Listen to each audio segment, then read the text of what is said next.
Aloha, everyone, and thank you so much for tuning in to another week of live Q&A here at Trauma Recovery University. I'm your host, Athena Moberg, and I'm so excited to come to you this week with the topic of self-care.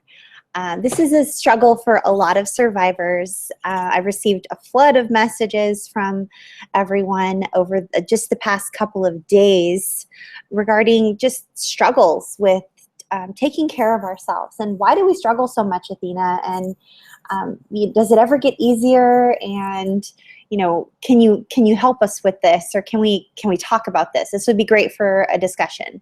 If you remember, I'm not sure if you've been with us, but if you remember a few years ago here on this channel, Bobby and I had a very open discussion about the topic of self-care, and we combined it with personal hygiene, since a lot of survivors struggle with the act of taking care of ourselves, even in the small things like personal hygiene.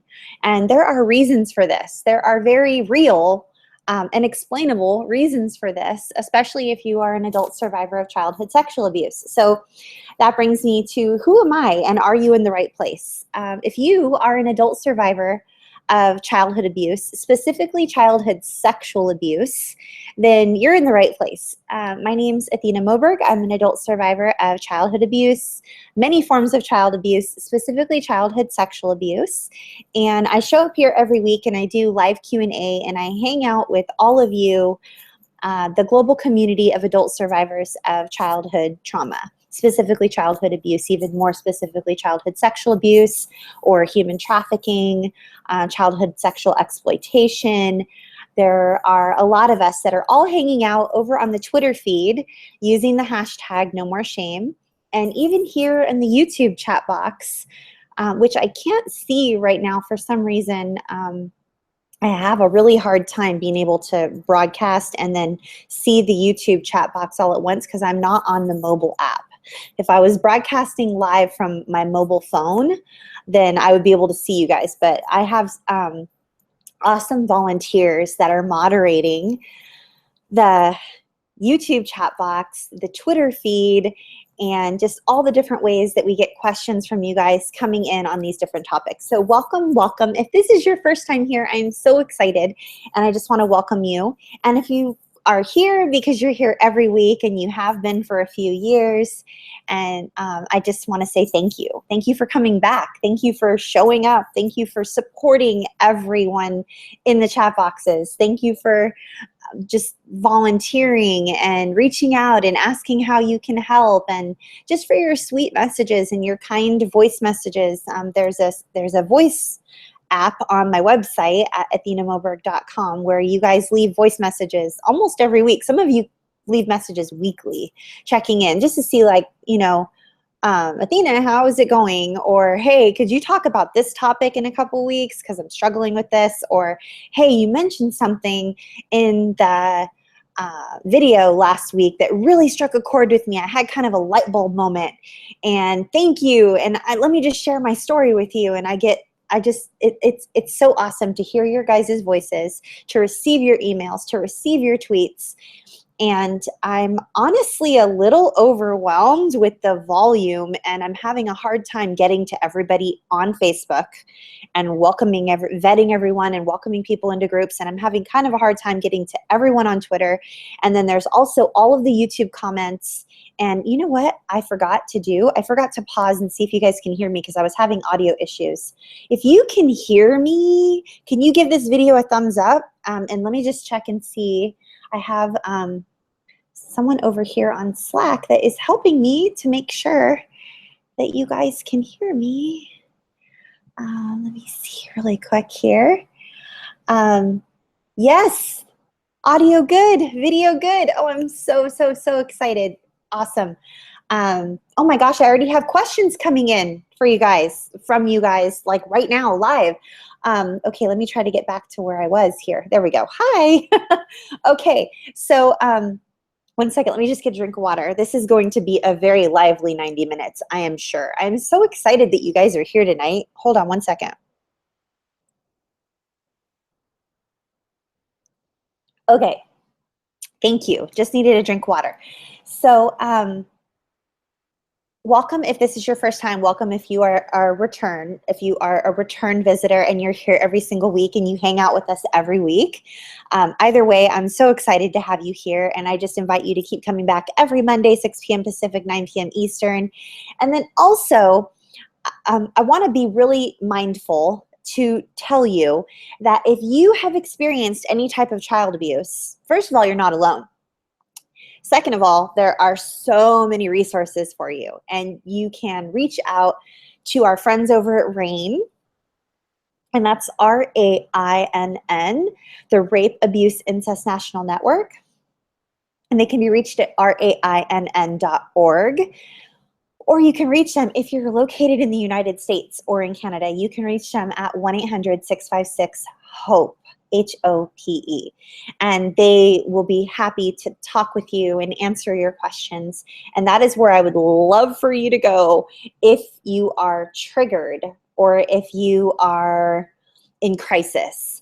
I would ask kindly that if you are triggered or you're in crisis and you're not in a place where you're able to receive support and give support, or even just sort of lurk and hang out, if you are triggered and you are in crisis, I would ask you step away from the No More Shame hashtag, step away from the YouTube chat box, and receive the care that you deserve, because you're worth it.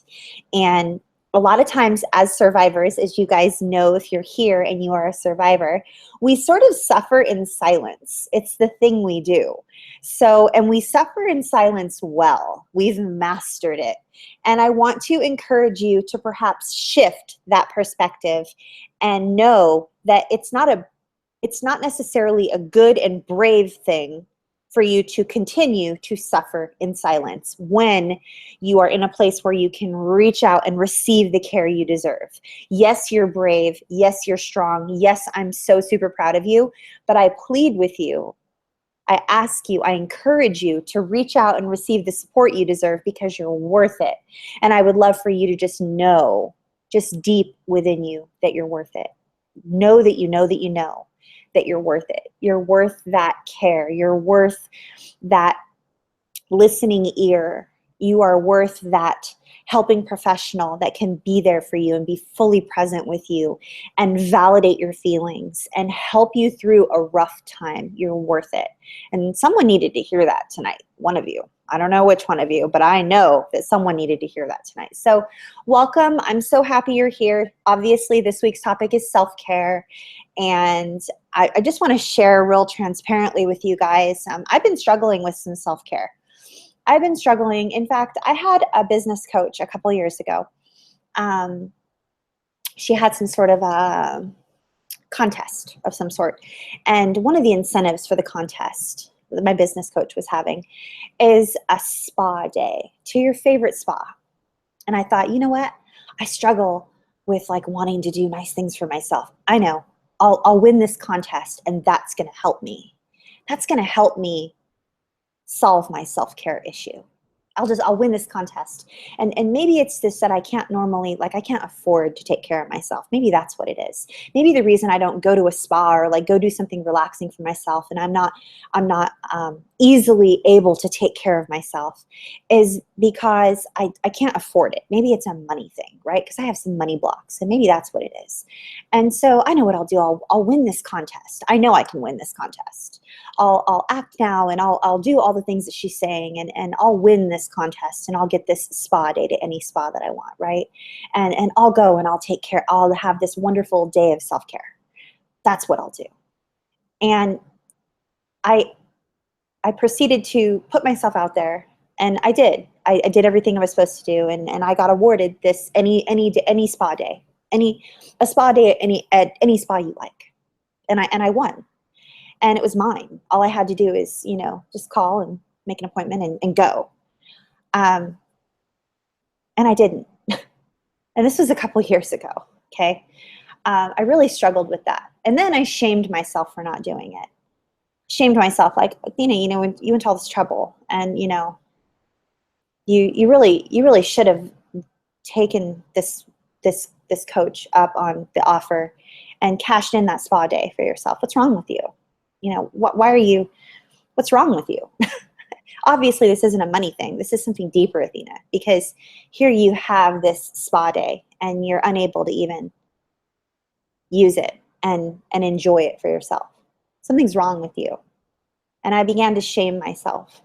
And, you know, I mean, here I was. I would show up every week. I was here recording videos for you guys. I still did all my normal routine. I still showed up. I was still a wife to my husband. I was still, you know, a mom to my son and daughter-in-law. And, you know, I'm still a friend to all of my friends. I'm still a volunteer in my community. I still show up for all of you and answer your questions and vet people and welcome people into groups. I'm still functioning and doing all the things in my life that I'm normally used to doing, right? Do. Here was an opportunity for me to pause and go and enjoy a day for myself, away from my normal routine, and just rest and pamper myself. And it's a very luxurious spa. It's on the other side of the island. It takes over an hour to get there. And there are these beautiful pools, these mineral pools, and there are all these different, you know, areas of the spa you can go and relax, these relaxation areas with beautiful views of the ocean and palm trees and whales jumping in the ocean and just all this. It's just like, it's amazing, right? And it was all mine for the taking. And I didn't go. And then my business coach had some sort of a contest of some sort or whatever. And, you know, she said, well, if you win this or if you do this, like, I'll double your spa day, Athena. I'm like, okay, that's what I'll do. Maybe it's just because I just need, you know, to have the gift certificate for this spa to be more money to make it worth my while. Surely if it was double, then of course I would cash it in and I would go, right? So of course I won and I got the spa day doubled and I never used it. And then my dad passed away. And then I was, you know, just struggling to sort of get by, and a lot was happening in my life, and I just didn't take the necessary steps to go and do this self-care day that I had wanted to plan for myself. And the shame that I piled on top of myself, in addition to the fact that I wasn't taking time out for myself and taking care of myself, was really almost debilitating. And so I just continued to busy myself and do my things, right? And do, you know, have my research days and have my client days and have, you know, just do all the things that I'm used to doing. And then finally, I just sat back probably about a year or so ago, and I'm like, you know what? There's something more to this. There's something more to the fact that, like, I struggle with self-care. And, you know, if some of you remember the very first time Bobby and I talked about this, it was when I actually, I had flown to Texas. I was on my way. I think was I on my way? Where was I at? Sorry, there's a little bug in here. Oh, I know what it was. I got flown for Cyberdust, Mark Cuban's app or whatever. I got flown to Texas, and I was hanging out with Bobby. I think that's what it was. Or maybe I was on my way to Florida to speak at a church or something like that. Anyway, I was hanging out with Bobby, and I was there with Bobby at her house, and we were talking about self-care and hygiene and all of that. And it was really impactful and powerful. And we received a lot of emails and messages from you guys about how powerful the topic was and how relevant it was for you and how much you guys struggle with self-care and hygiene. So I'm thinking about all of that while all of this other stuff is going on with me. And I'm not cashing in this spa day that is like self-care. And supposedly under the guise of self-care, I'm doing it in air quotes if you're listening on a podcast and you're not able to see them. It's in air quotes, self-care. Well, self-care for one person is not the same as self-care for another person. And I finally began to sort of unpack this and dissect it and do all this research regarding how we care for ourselves and how each individual person can care for themselves in a way that is soothing to them. And I began to realize that I was most comfortable when I was going and doing. And if I slowed down and paused and got away from my normal routine, that I had all these memories that would flood back in, and I was avoiding it. I was subconsciously avoiding all these memories flooding back in while I was, you know, quote unquote, relaxing or having self-care. Not to mention the fact that spas mean that you usually are getting touched by someone. You know, there's like massage, or there's a facial, or there's something going on where someone's touching you. And if you are an adult survivor of childhood abuse, even childhood sexual abuse or childhood sexual exploitation, such as myself, then touching sometimes is not very soothing or relaxing. So I began to sort of unpack this all and dissect it all and realize that I don't need to shame myself.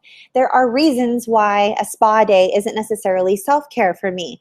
And if any of you have gotten to know me sort of personally, like in my personal life, we've become friends outside of this broadcast, which many of you I'm friends with. And it's amazing the friends that you get to meet when you decide to heal in public on YouTube.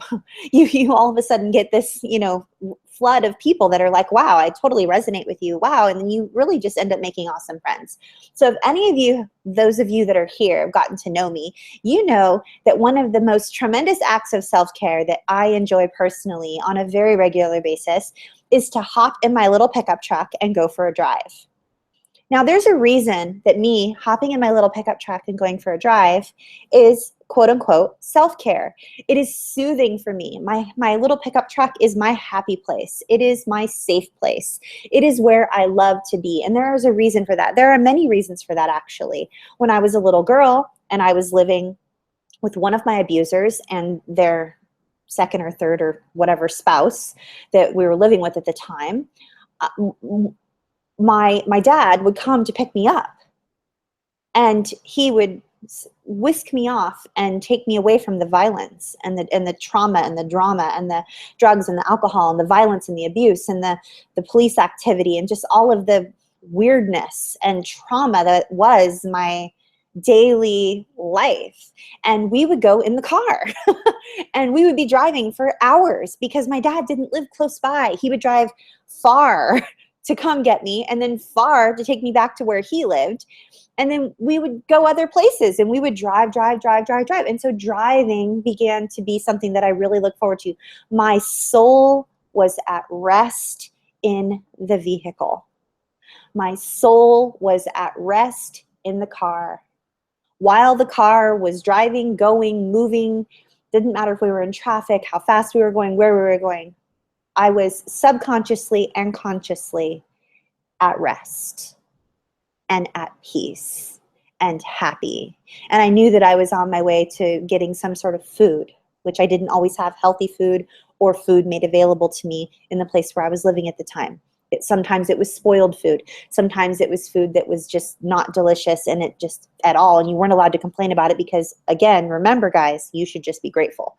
So anyway, I say all of that to say this, and that is that I received a flood of messages from all of you regarding self-care just over the last couple of days because I posted a video up on Facebook in a whole bunch of our safe groups and even on my timeline page. It was just a video.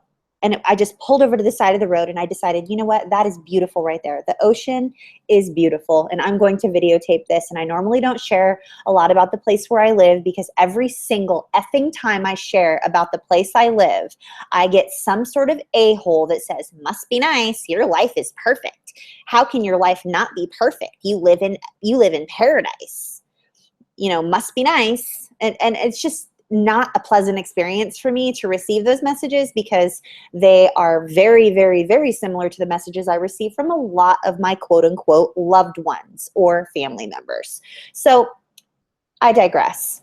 I want to thank you for your messages. I want to thank you for all of your stories and your moments that you shared with me and your examples that you shared with me and your interest in learning about self-care and how can I take better care of myself, Athena, and why is it that I struggle with self-care, Athena? How can I practice excellent self-care? How can I feel more at peace, Athena, and why do I struggle?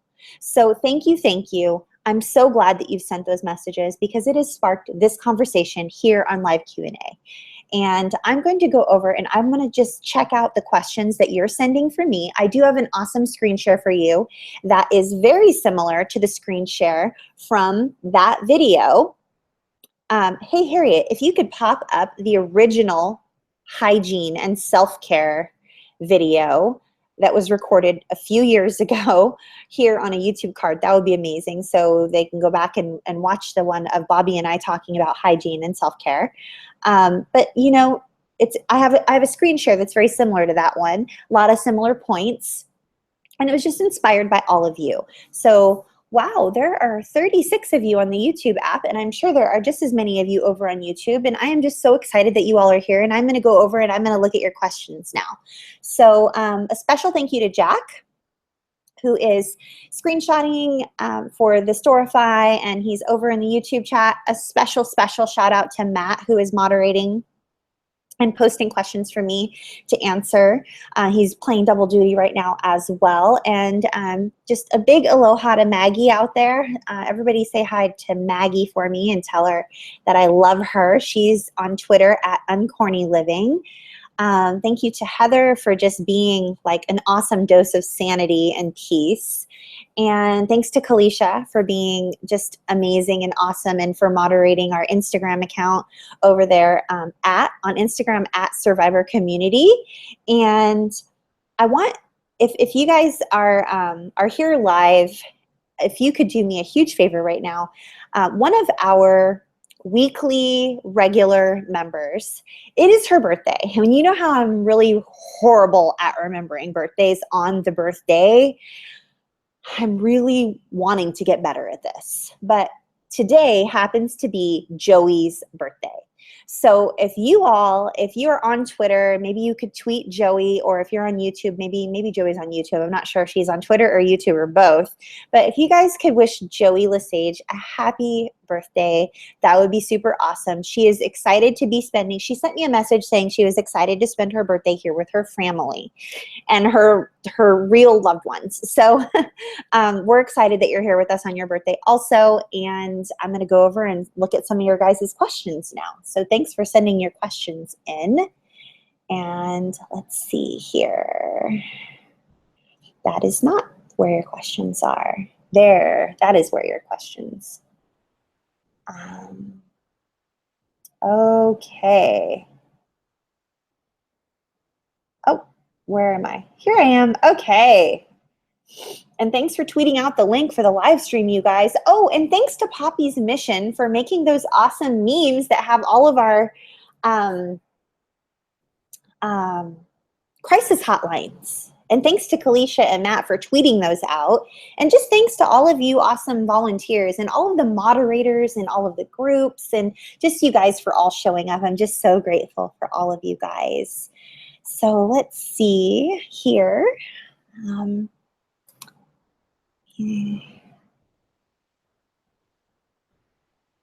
Okay. Hunter. Hi, Hunter. I'm so happy you're here. Shame says, run yourself into the ground, making self-care hard. Yes. Hunter, that is so true. Oh my goodness. Shame does tell us to run ourselves into the ground. Shame tells us that we're not worth it. Shame tells us that no matter what we do, we'll always feel worthless and that we don't deserve taking care of ourselves. So you're right, Hunter. High five. You're amazing. Thanks for speaking up. You're a man of very few words, but when you do speak up, I love that you share. Cinders. Hi, Cinders. Cinders says, I'm looking forward to this. After taking care of everyone else all my life, I need to learn to take better care of me. Oh, and this is your first time here tonight. Welcome, welcome, welcome. Welcome, Cinders. I'm so happy you're here. And thank you for sharing. And yes, I'm looking forward to this conversation also. So Amanda says, I've got a question. Why does self-care bring up so much guilt? And why do we feel so unworthy of it? Okay, I'm going to come back over here and I'm going to answer that question. You guys, welcome Cinders if you guys are over there hanging out with Cinders, and welcome Cinders with, and thank them for being here with us. Amanda, great question. So you guys, we talk a lot about the actual trauma that we endured as children. And we talk a lot on this channel about the messages that we have been told verbally and non-verbally. So part of our grooming, and remember grooming, Harry, if you could pop up the video on grooming and child abuse right here, that would be super awesome. So remember, part of our grooming says to us, you don't have what you need, you're not enough, but I will make sure that I'll meet your needs. And you need me to meet your needs. The person who's grooming us wants us to believe that we need them to meet our needs.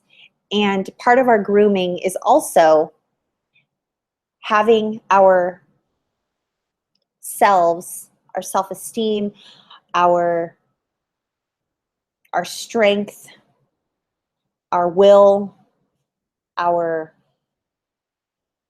everything in us that causes us to want to strive to do something, that is beaten down, whether it be physically through physical child abuse, or whether it be through verbal child abuse and being verbally berated, or whether it be just through psychological warfare and emotional abuse, which is very, very, very, very damaging. We are told through words and actions that we had better either be seen and not heard, or not be seen at all, or if you are seen, you're going to get in trouble. So we tend to hide. And then oftentimes when we are children and we're growing up in an environment that is unhealthy and abusive, if we are doing normal everyday things, if we had the liberty of learning normal everyday hygiene, like how to brush your teeth, how to wash your hair, how to take care of yourself, how to bathe, how to, just basic things like going to the bathroom, how to wipe and make sure that you're not like, dirty and smelly and, getting all kinds of things wrong with you. If you had the liberty of learning those things from a patient caregiver who taught you those things so that you would know them, because that's part of raising a child, is teaching them how to care for themselves, how to brush their teeth and wash their hair and wash their body, and so that we don't smell when we go to school, and how to wipe when we go to the bathroom, and those are things that you're supposed to learn when you're a child. So if you had the luxury of learning those things from a loving and caring and patient parent at a very, very young age, then high five, awesome, go you. That's part of it. But if your abuse came after you learned those things, chances are you were like rushed, like hurry up, hurry up, hurry up already. And you were sort of, there wasn't a lot of patience going on. Hurry up, what's taking you so long in there? Hurry up, hurry up. Well, I'm just brushing my teeth. Well, hurry up then. And there's a lot of rushing that's going on. And so subconsciously, what we learn is that we had better just take 1 second to brush our teeth, or we had better hurry up in that shower. I remember I got often told, quit using up all the water, quit using all the hot water, or what's taking you so long? What are you doing in there, playing with yourself? I was 7 years old. 7 years old, and have someone scream through the door, quit using up all the water. What are you doing in there, playing with yourself? I didn't even know what that meant.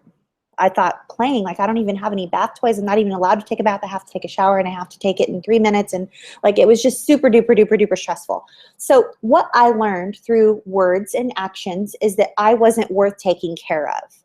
Now, that's not everyone's story. Some people were raised by patient caregivers. Their abuse happened outside the home. And there's another reason that taking care of ourselves and just personal hygiene and calm and doing things that are nice for ourselves isn't something that we are okay with as survivors. It could have nothing to do with not being taught how to brush your teeth or wash your hair, patient. Maybe your parents were very patient, and maybe that wasn't your situation and your abuse happened outside the home.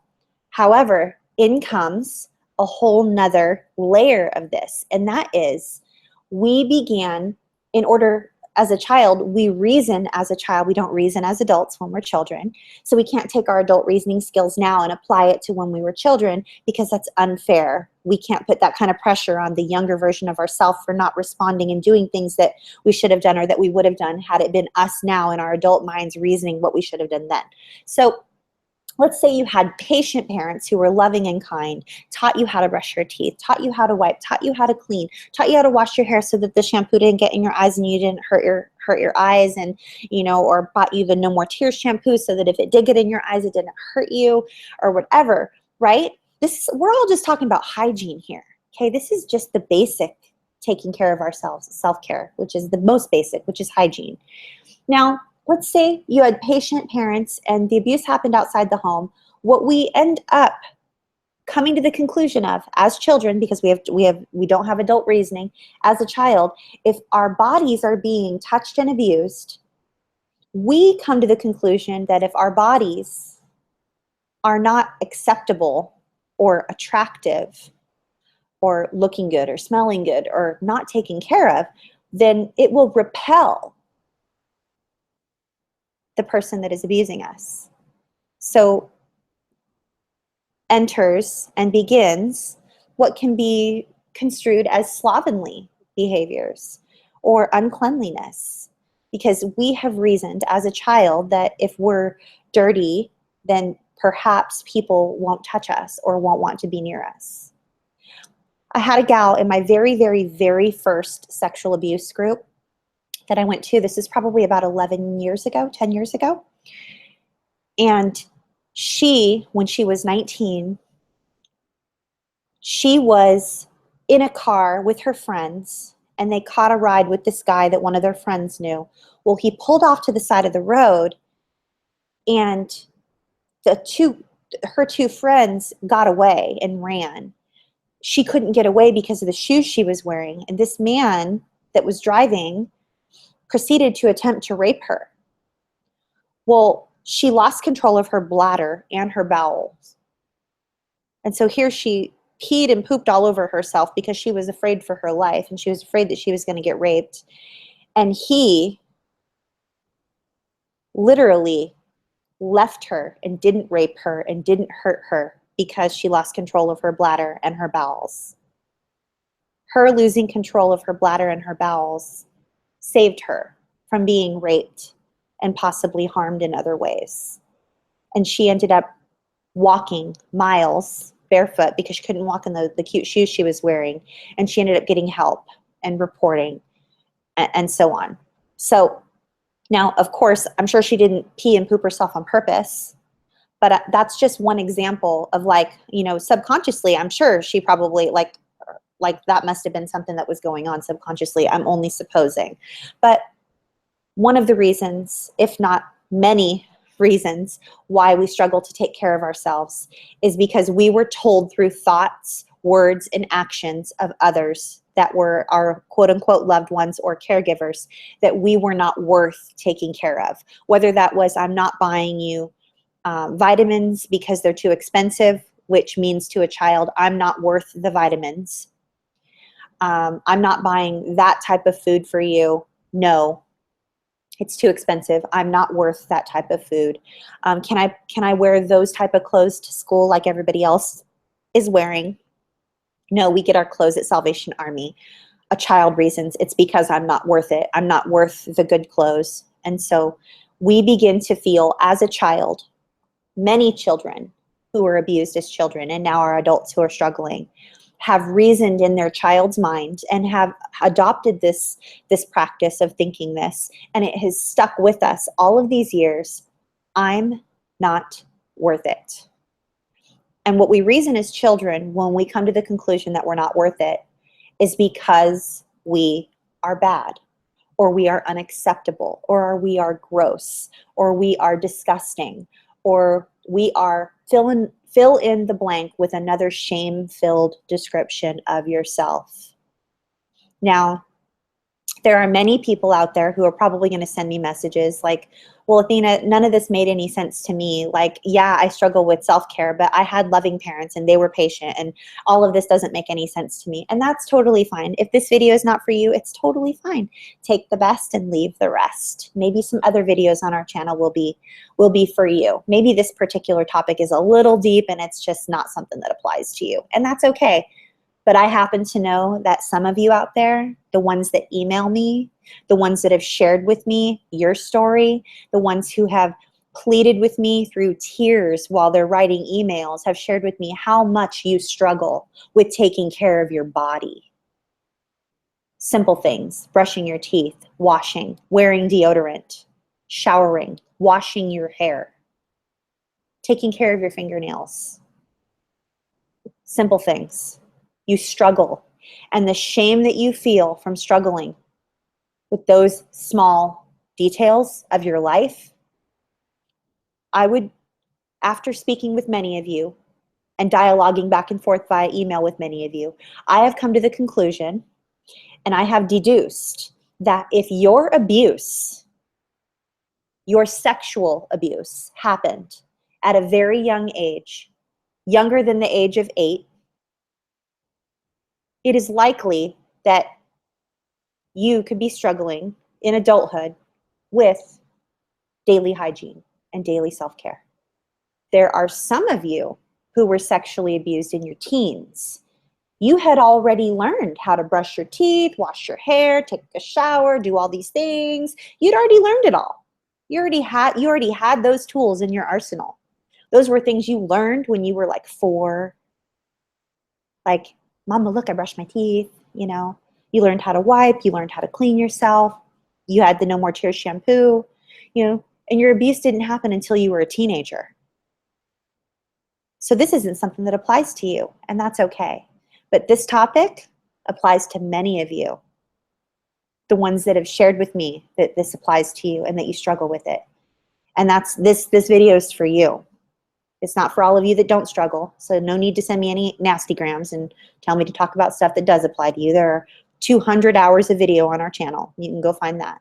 But for those of you that do struggle with hygiene and taking care of yourself in very basic ways, I hope you know you're not alone. And I'm fine with being here on video for the entire world to see, to tell you that I struggle with the same things. I struggle. I struggle. My abuse did happen at age 8 and under. I did have sexual things happen to me at a very young age. And I do struggle with showering and washing my hair. And I used to struggle a lot more with taking care of my teeth, but I don't now. Like, my teeth are fine. I take good care of my teeth for the most part. I don't floss as often as I should, but I do still struggle with other things. I happen to have had horrible things happen to me in the shower, in the bathtub. Horrible things, repeatedly. I was sexually abused by another child while taking a bath. I was forced to bathe with other children so that disgusting men that were hanging out drinking beer could, you know, say disgusting things to us. So that all happened when I was probably about 7 or 8 years old as well. And that sticks with you. There's bad shit that happened to me when I was in the bathtub and in the shower. Trauma, trauma, trauma upon trauma upon trauma, compounded trauma. So I, Athena Moberg, age 43, who lead a pretty functional life. I mean, you know, for the most part. I mean, what is normal, right? Normal is a setting on a washing machine. I learned that. So, but other than that, I do struggle with this, and you're not alone. So as far as the whole spa thing and the whole self-care thing with, like, you know, relaxing and all of that, spas are not necessarily my version of self-care. I like being in my car. So if spas aren't relaxing for you, you're not alone. And we're going to take a whole bunch more questions from a whole bunch more people right now so that I can answer as many as possible in the next 15 minutes so that we can do the screen share for you guys. But I just want you to know that you're not alone, and I will answer as many of these hard questions and make as many of these hard videos for you as I possibly can, because I want you to know that you're not alone. And someone out there that you know needs to have this video forwarded to them because they struggle perhaps. So I'm hoping you all can still hear me and see me. Give this video a thumbs up if you can still see me and hear me. Let me go and get more questions. I hope that helps, Amanda. Thank you so much for the excellent question. I really appreciate it, and I know so many more people do. Dark Eyes says, I was just talking to a person about this topic. I struggle with treating myself. I feel guilty when I go to a store and I buy myself something and I don't get something for someone else. Yeah. You know what, Dark Eyes, in the middle of doing the research for this particular video last week and just a couple of days ago as well, it was brought to mind that one of my main abusers, this is big, and I don't know if this resonates with you, Dark Eyes, but one of my main abusers was really, really, really good at self-care. They took care of themselves above all else. Hair was always done. No roots were showing. Now, my roots are obviously showing, which is why I'm up here, right? Because you can't see all my really bad roots if I'm down here. I mean, if I'm up here, you could see them if I'm down here. So here we go. So roots were always perfect. Fingernails were always painted pretty colors, sparkly, shiny, dark, whatever. Toes, perfect at all times. Self-care, oh, makeup, always perfect. Clothes, always perfect. One of my main abusers was excellent at self-care. And I believe through the research that I've done, this is my hypothesis and mine only. I believe through the research that I've done and through my own personal journey that I subconsciously believe, this is me, only me. So if this doesn't resonate with you, that's fine. I believe that I subconsciously resist taking care of myself because I don't want to turn into my abuser. That is my theory. And I've had a couple of emails come through with a couple of you that caused me to think further on that. And I think that that is a valid theory. I really do. We do a lot of things in life to make sure that we never turn into our abusers. We make sure that we say things just so. We turn into perfectionists and we don't want to make any mistakes. We don't want anybody to misunderstand us. We don't want anyone to misconstrue anything we say or do, because heaven forbid anyone would ever think of us in the same light that they think of our abusers, or that we think of our abusers. So there's a lot of that overcompensation that goes on with a lot of survivors. I know I'm not the only one because I got some emails from y'all. So hopefully that helps, Dark Eyes. I don't know if that resonates with you, but I would love to hear if it did. I'm going to go on to more questions. Jack says, I would like Athena to point out that she reminds us individually to take self-care. For me, that helps so much. Yes, I do. Thanks, Jack. I do. When I get messages from you guys, it really makes my day. When I get personal messages from you guys, whether it's a Facebook message or you tag me in a post or like a Twitter DM or an email that you take time to pen, which I have a hard time responding to all of them because there's a lot, or the voice messages that you leave me on my website, or just like, or even, yeah, there's just a lot of different ways that you reach me. And sometimes you reach me and you're triggered or you're struggling with something. And one of the only ways that I can actually care for you across the miles is to tell you I'm praying for you, which I would never tell you I was praying for you as a platitude. Like, oh, I'll pray for you. Like, I would never say that if I didn't mean it. So if I'm telling you that I'm praying for you, it's because I'm going to pray for you, or because I am praying for you, or because I have been praying for you. And another is for me to encourage you to take care of yourself, to take excellent care of you, because no one else will. No one else can care for you the way you can.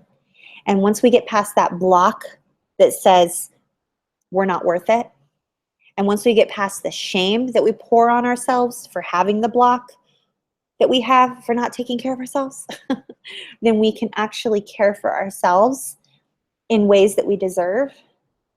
And I like to remind you of that.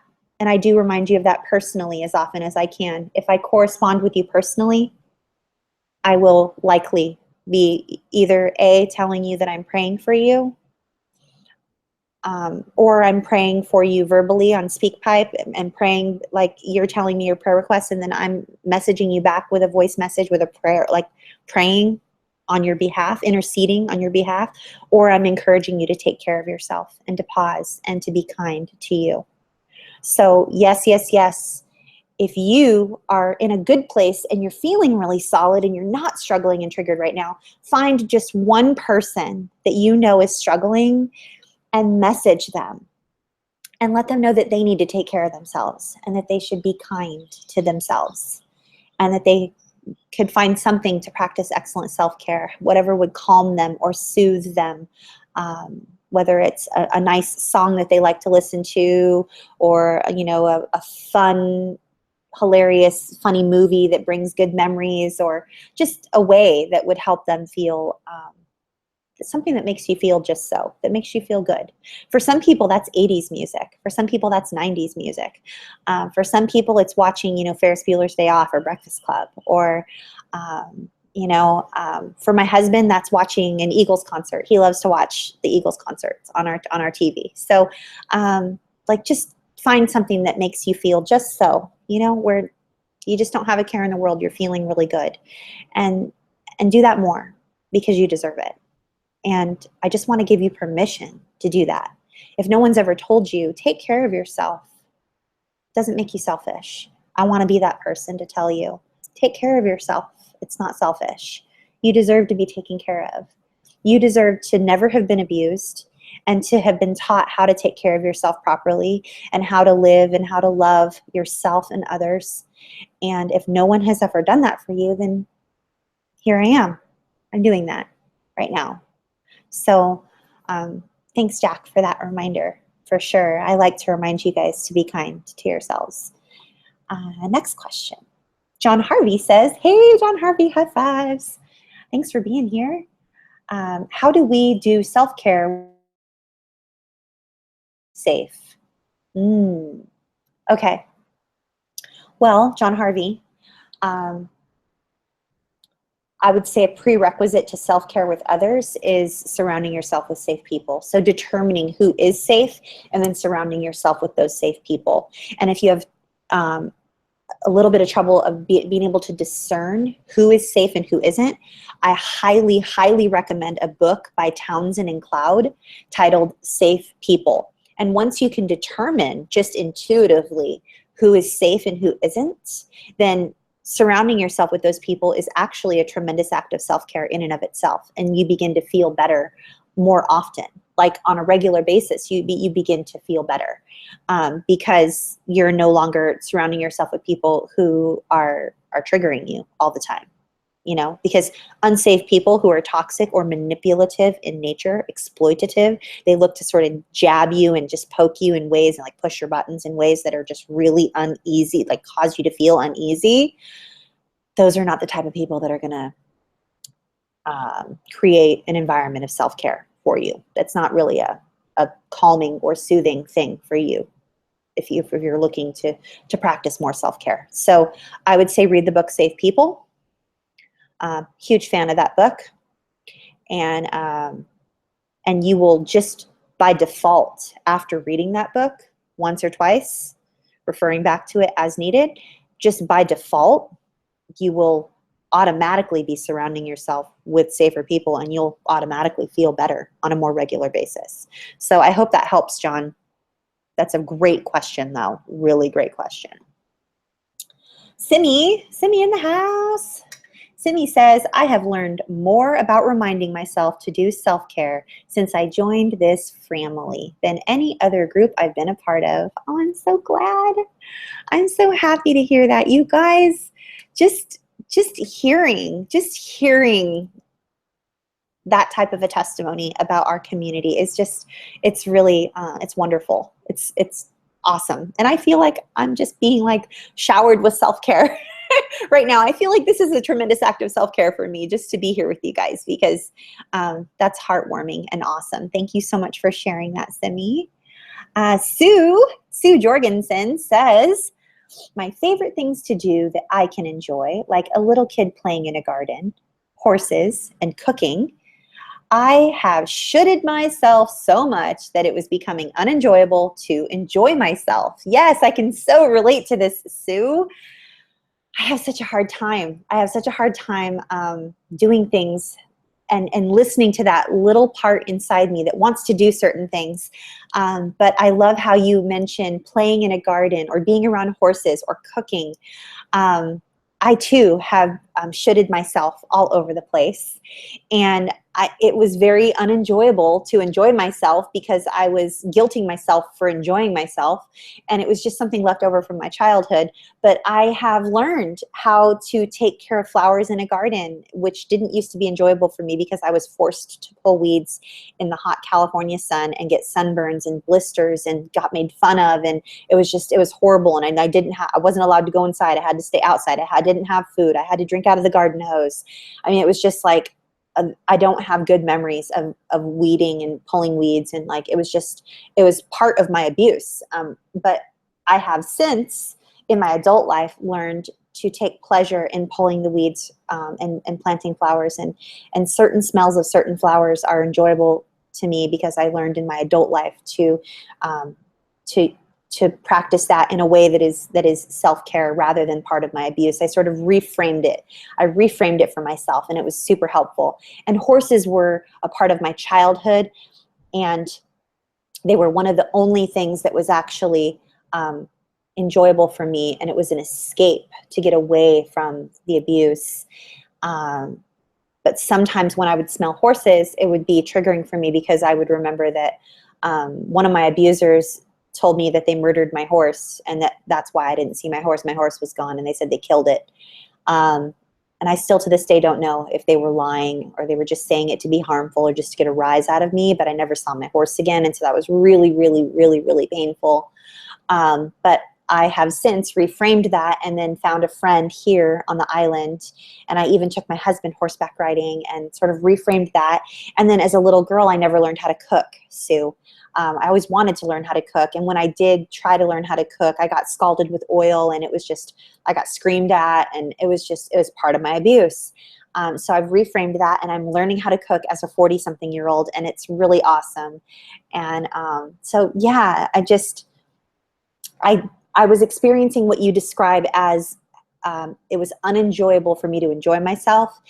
But I have learned to reframe things and make new memories, and neuroplasticity makes it possible for us to make new memories because our neural pathways, you guys, Rachel Grant is a huge source of knowledge on this particular topic. In fact, I interviewed her like 4 years ago, I think. And she talks a lot about like even specifically your brain. Neuroplasticity makes it possible for us to make new memories, make new roads. And one way of doing that is through EMDR, which is eye movement desensitization reprocessing. Harriet, if you could pop up wherever the YouTube card goes, the video we did on EMDR, that would be amazing, just in case someone wants to know more about that. But that makes it possible for us to create new neural pathways, and something that used to trigger us and cause us tremendous dis-ease can actually be reframed, and you can make a new road and feel a different way when something happens. So Sue, I'm hoping that you can find those things that are really enjoyable for you, so you can enjoy enjoying yourself, and so that it's not unenjoyable for you to enjoy yourself. So I'm hoping that you can do that, or that you're doing that now. So thank you for sharing, Sue. Kalisha says, self-care for me is being creative and movement, like dancing or wandering. I love that. I would escape the environment of abuse by bicycling through my neighborhood. Oh, I love that. That's amazing, Kalisha. What a great visual. I also love, if you guys don't follow Kalisha on Instagram, you should. She does some really cute videos, and she goes places, and she takes you on tours, places and stuff. I believe her handle on besides running our Survivor Community Instagram, she has her page with her Instagram account, which is Eyes Anew. So yeah, follow her, because she shares a carefree side of herself, and it inspires self-care in me when I get to see her enjoying herself. So thank you for sharing, Kalisha, with all of us. August says, I remember being very unclean while the abuse was happening. Once it stopped, I became obsessive about it. Yes, yes, yes. Ooh, I got to look at you guys for this one. You guys, I was speaking at a church, I was speaking at a church in Florida, and one of the things I shared was how a huge percentage of survivors struggle with daily hygiene, like taking care of themselves. And one person who was sexually abused as a child actually wrote to me and said, I have the opposite. I'm obsessive about making sure it's like out damn spot, right? Just scrubbing yourself raw, like being ultra clean. And again, as children, you guys, it's black or white. The world is safe or unsafe. We are good or we are bad. It's all or nothing. It's that childlike thinking. It's the magical thinking. It's the black and white thinking. So a lot of times we're very obsessive about something that is the opposite of something that we experienced that we're trying to undo. Or I remember, this is a really good example of that. When I was a child and everything was very, very, very, very violent, and there was a lot of like cursing, and it was just like we never really ate at the same table. And it was like, which I know that sounds like it's weird, like that's not abusive if you don't eat at the same table. Like my family and I never eat at the same table, and I didn't incur any abuse. Well, I mean, it's not even that. It's that when you're a child and your life is super duper duper painful, you try to find things that don't fit or that seem to be different than what you think they should be, and you make that the reason why your life is hard. Like, for instance, I was convinced when I was a child that it was because I moved a lot. I went to 6 different elementary schools. So I was like, I know what it was. I moved a lot. That's why my life was so hard. Or we lived in a really, really, really small town where everybody talked about one another and there was a lot of gossip. I was like, I know what it is. It's because I lived in a small town. That's why I struggled so much and why my life was just something that I just want to run from. Or like I would watch, I had this little TV. It was a black and white television, and I would turn it on super low, like, or no volume, on like channel 28, where it was like, what is that, PBS? And I would watch like shows about families and the way families would interact with one another. And so when I had my own child, I tried to do the absolute opposite. I went like, okay, this is my childhood. What's the absolute opposite of that? I'll do that. And then that way, my child will never have experienced anything that I experienced. Now, mind you, I had my son 3 days after I turned 19. So for all of my 18th year, right, I was pregnant with my son pretty much for 9 months of it. And then 3 days later, after I turned 19, I had my son. And so here I was still, my frontal lobe wasn't developed yet. I was still a child. I still had childlike thinking. And so here I was pregnant, and I was just thinking, you know, I know what I'll do. I'll do the absolute opposite of what was done to me. And that way I'll know that I'm doing it right. Because I didn't really have like, I was putting together this big jigsaw puzzle of raising a human, right? Big puzzle. But I didn't have the box that the jigsaw puzzle came in. So I didn't know how, like, what I was creating. Like, okay, like I didn't know what a healthy human looked like. I knew I wanted to raise a healthy human, and I wanted him to be amazing and feel loved and accepted and cared for and just built up and encouraged unconditionally. And I wanted him to feel like he could slay dragons and take on the world and be anything he put his mind to. And he could be an astronaut or a doctor or a lawyer or anything that he wanted to be. And I knew that I wanted to instill all of these values in him, and I wanted him to open doors for people and be kind, and I wanted him to say please and thank you, and I wanted him to be polite, and I wanted him to love the world and be excited about things, and I wanted him to love to travel, and I wanted to nurture every little thing that he loved so that he could have that environment. I wanted to foster an environment of creativity and love and encouragement and excitement and freedom. Freedom. I ultimately just wanted him to experience freedom, because I didn't experience freedom. I wasn't free. I was not free. And wow, that just hit me. Whoa. I'm free now. I live here on this beautiful island and I am free. Whoa, that just hit me. But back to what you said, we were talking about doing the opposite. um,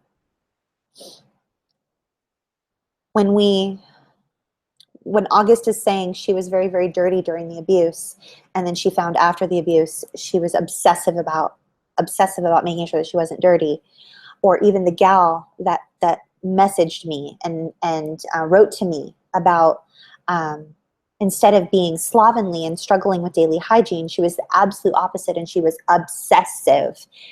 It's that whole, I know what I'll do the opposite. You know, we don't know.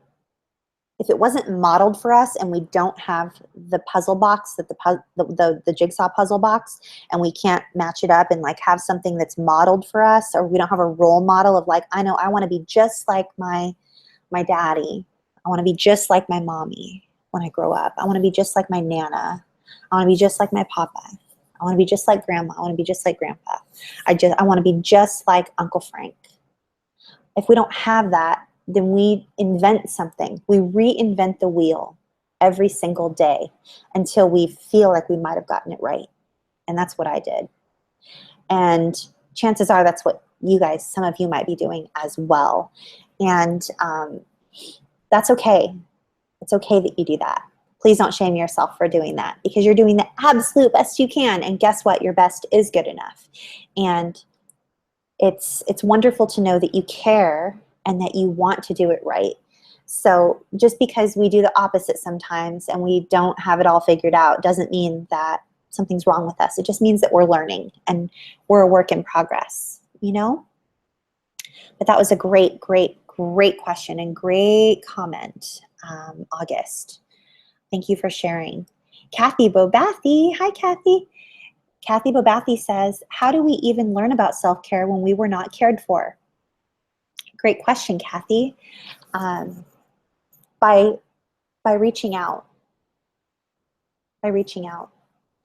We learn about self-care by being in safe community with others and finding others who are caring for themselves and sort of modeling ourselves. Like we were just talking about a moment ago.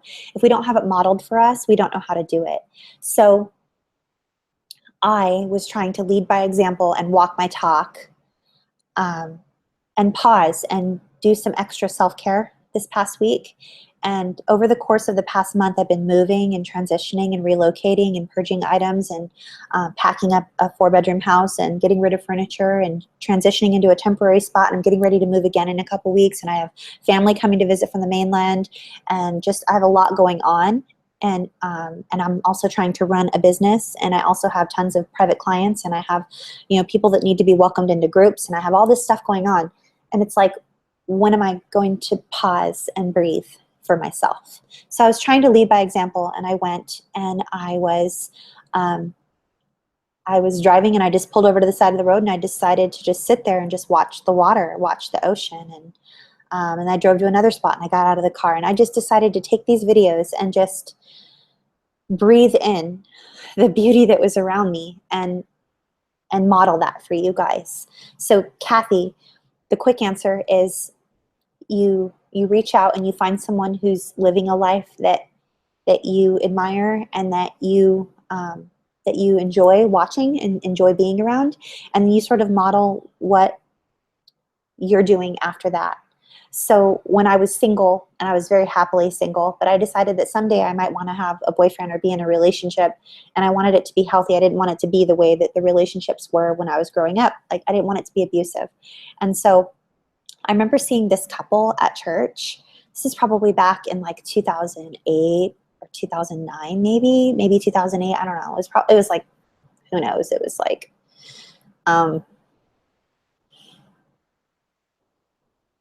10 years ago, 9 years ago, I don't know. It was a long time ago.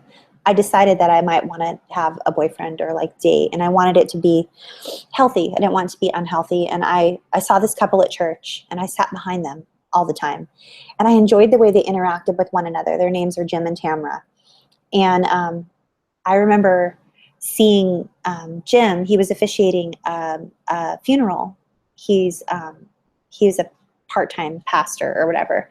And I went up to him after the funeral that he was officiating, and I said, I know this is like kind of random and awkward because we're at a funeral, but I just wanted to ask you, like, if you and Tamara have ever like mentored or sat with someone like regarding like, you know, like dating or whatever, because I see you guys and the way you interact with one another, and I want that someday.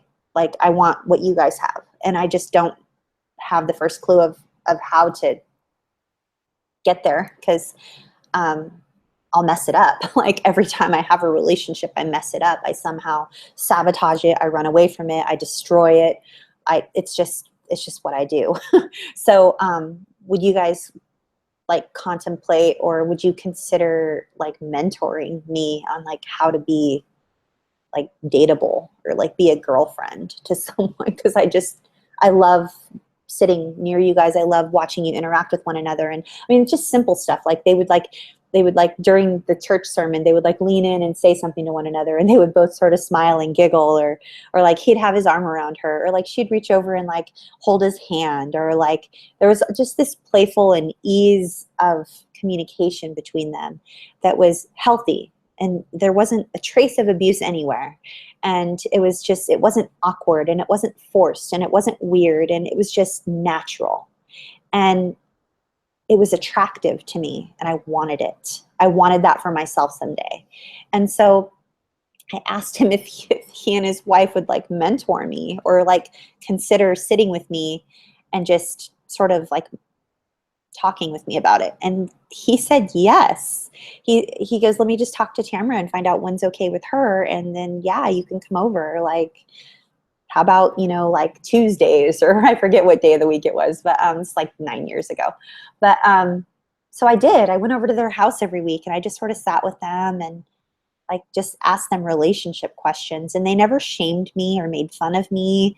Like, they could see that my heart was just pure in it, you know, like I just wanted to do the right thing someday. And like, I wasn't able to model that for my son, and I really wanted to, but I knew that wasn't really like something I could do. I didn't know how. So that was hard. It took a lot of guts for me to do that, but I did it, and I learned, and now I have a healthy relationship because I had the courage to ask. And so I think that's how we learn, Kathy, is we ask, and we find someone that is doing something that we want to do, and we sort of learn from them. Like, my son learned and taught himself how to play piano on YouTube because when he was a teenager, he's like, when I get married someday, I want to play that song by Journey faithfully. I want to play that song at my wedding for my wife someday. Like, here he is, he's like 16, and he's like telling me what he wants to play for his wife, like when he gets married someday. So his friend Aurora gave him a keyboard. In fact, it's on the floor over there, but gave him a keyboard. And so he taught himself on YouTube how to play Faithfully by Journey, so that someday when he gets married, he could play that for her on their wedding day. So anyway, he found someone who knew how to do that, and he learned on YouTube. So Kathy, I think the even shorter answer to your question is you're already doing it. You're here, and you're with all of us, and you see something on this channel that is healthy, and you tuned into this video, which is about self-care, and you decided that it's something that you want. So I think you're doing everything right already, Kathy. You don't have to do anything else. I think you're doing it all already. So high fives to you. And let's see. Kara says, shame tells me nobody cares, and I'm learning it's not true. Yeah, it's not true, Kara. We care. I care.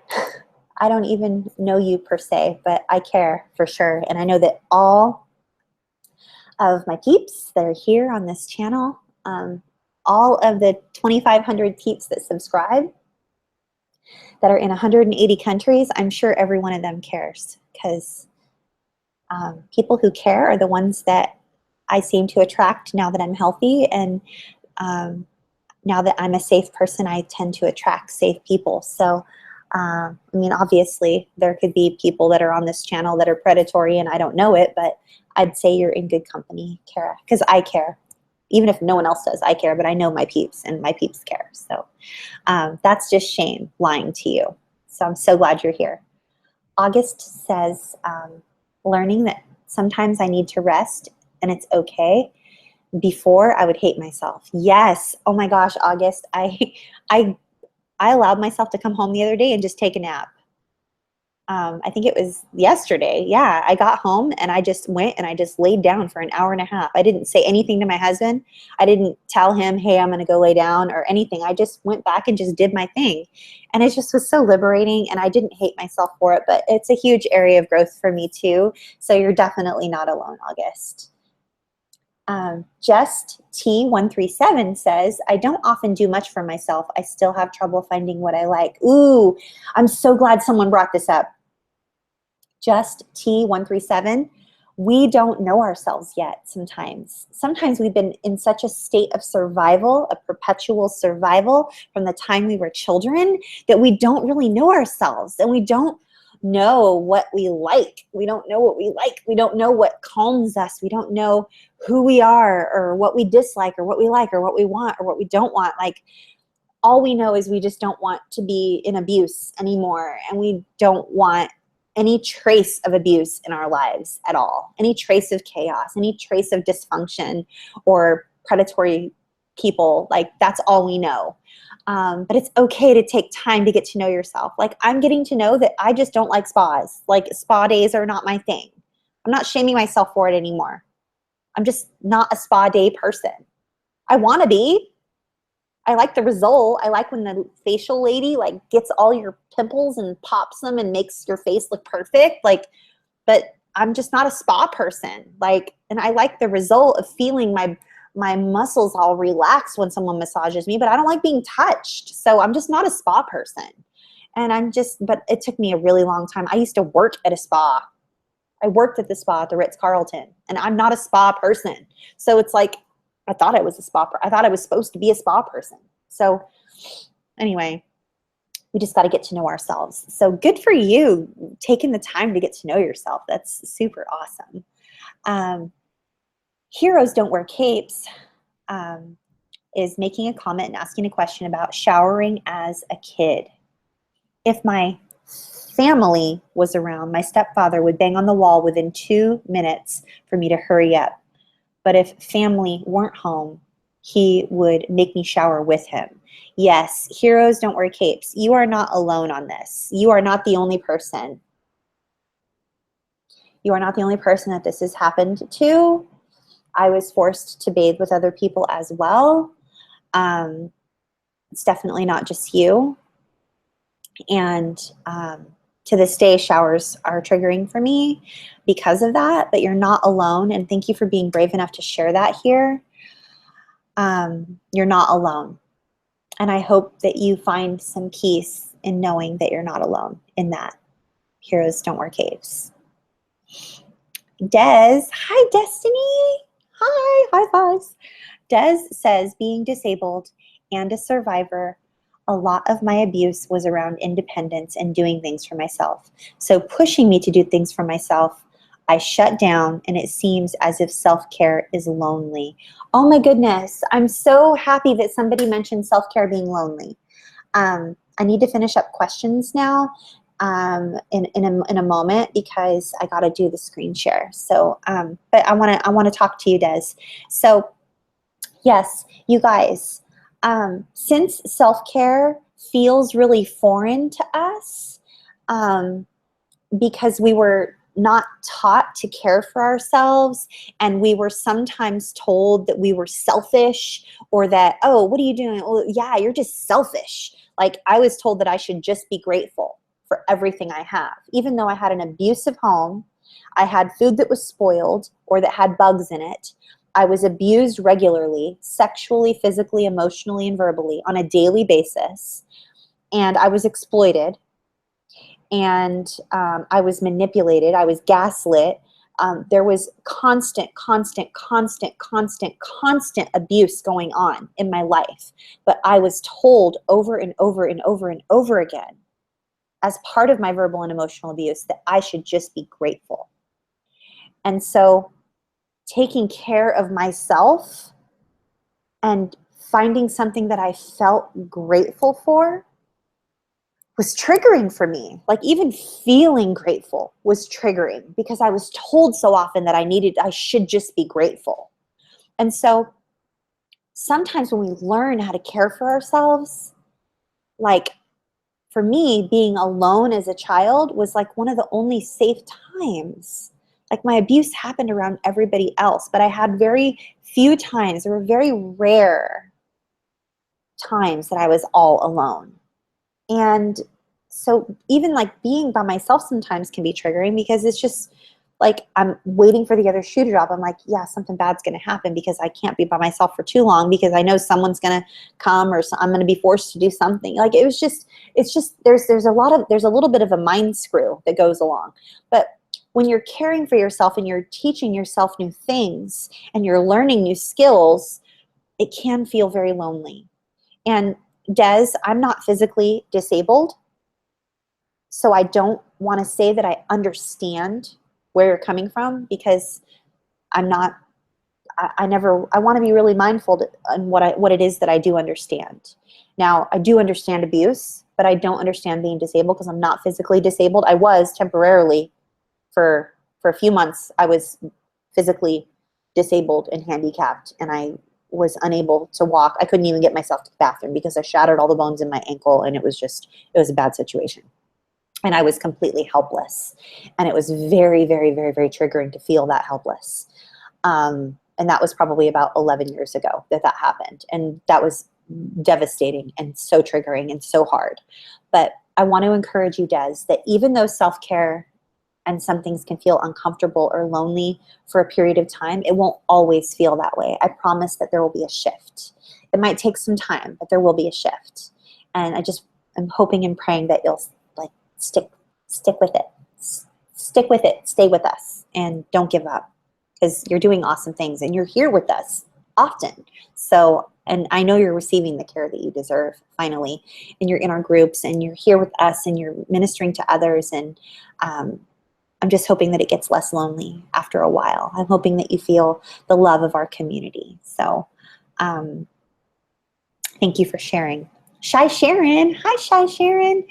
Shy Sharon says, I took ice cold showers in the winter for wetting the bed, and I was paraded in front of the church and prayed for because of bedwetting. That is so many levels of abuse, Shy Sharon, and I am so sorry. Not only is that humiliating, shaming, it's like psychological warfare, it's religious abuse, it's public humiliation, it's bullying. That's like abuse on top of abuse on top of abuse on top of abuse. And I'm so sorry that you went through that, Sharon. You did not deserve that. If you were wetting the bed, it's quite common for child abuse survivors to wet the bed. And for you to be paraded in front of the church publicly and publicly humiliated like that, all in the name of the Lord, drives me crazy when people who claim to be, faith-filled believers and Christians just do horrible, abusive things. So I know it's not my place, Sharon, to apologize for what those people did to you, but I'm sorry. I just feel terrible that you were put through that because no one should be treated the way you were treated. And I just hope and pray that you are finding healing and hope here in our community. I think that was the last question that I'm going to take, you guys, because I only have a couple minutes to do our screen share, and I want to be very respectful of your time. And sometimes I run over, and I don't want to. I want to be respectful of your time. So let me get a drink of water really quick and pull up this screen share for you guys on self-care.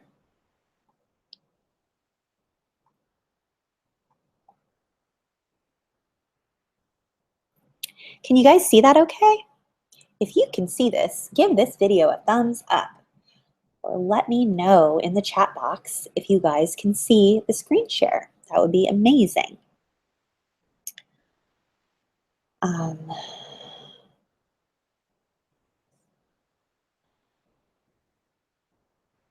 All right, you see it. Awesome. Okay. So as adult survivors of childhood sexual abuse, we often struggle to pause and take care of ourselves in simple ways in which non-survivors do not struggle with. These small acts of self-care can be anything from basic personal hygiene activities that are a part of everyday life, such as bathing, washing our hair, brushing our teeth, wearing clean clothing, shaving, to planning a nice day off work or away from our normal daily routines. The reasons for this, and when I say the reasons for this, like meaning the reasons for the struggle that we incur, the reasons are varied, and they are often a complex combination of many, these explanations. So number one is we don't find ourselves valuable enough to take care of. And number two, we are triggered by things that feel calming. Those are only two of the many.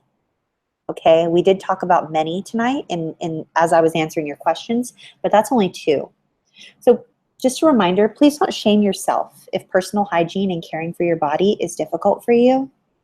First, because you don't deserve that shame. Your abuse and its after effects are not your fault.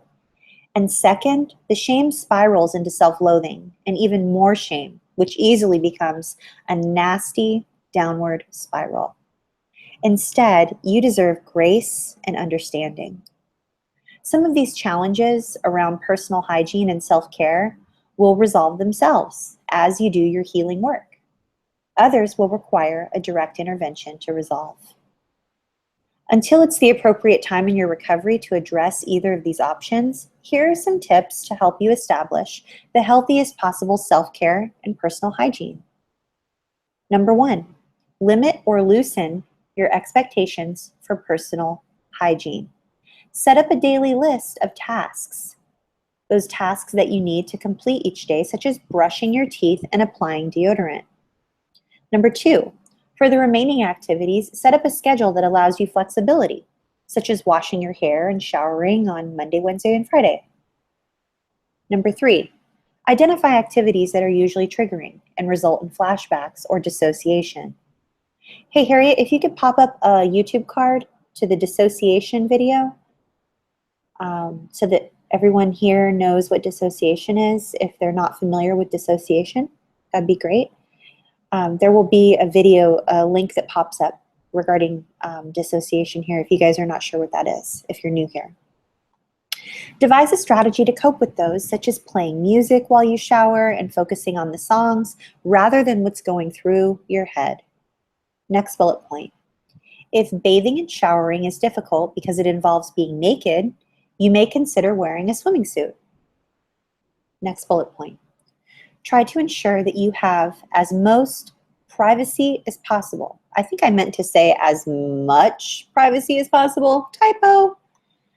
Please try to ensure that you have as much privacy as possible during those times when you have to be unclothed.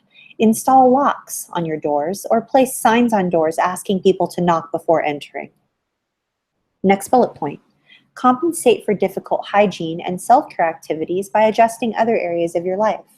For example, if brushing your teeth frequently is difficult, limit your intake of sugary foods and drinks. Last bullet point. If bathing is difficult, use a long-lasting deodorant and use baby wipes to clean up in between showers. And above all, be kind and gentle with yourself. While you may not initially have understood all of the connection between your childhood abuse and your struggles with hygiene and self-care, please know that you are not alone, and there are good reasons for your resistance to these activities.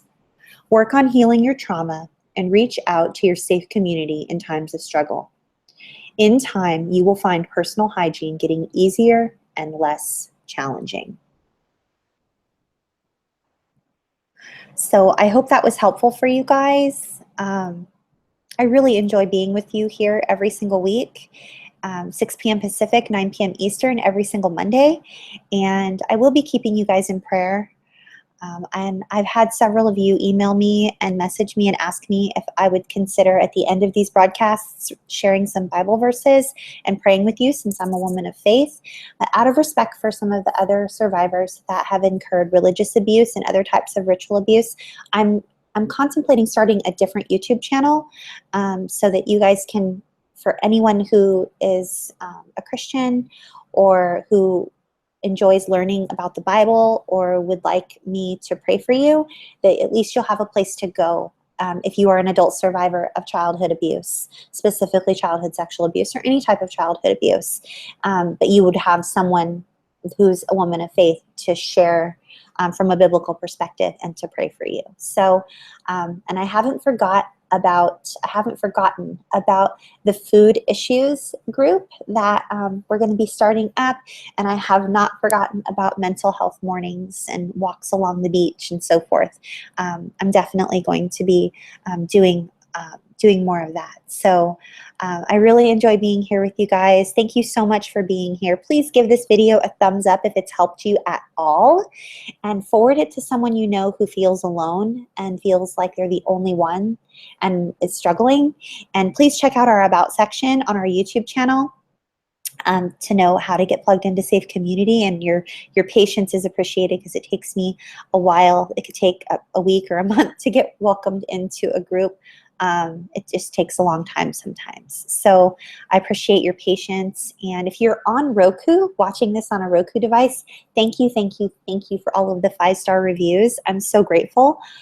It's unbelievable. I just am just blessed and humbled by just the support and the feedback. So thank you. And thank you for subscribing to this channel if these videos are helpful for you. And I will see you next week right here, 6 p.m. Pacific, 9 p.m. Eastern on Monday for live Q&A. And it'll be on a different topic for adult survivors of childhood abuse. So thank you so much. My name is Athena Moberg, and I love helping you break the cycle of all things dysfunctional in your life regarding your childhood abuse. So until next time, see you next time.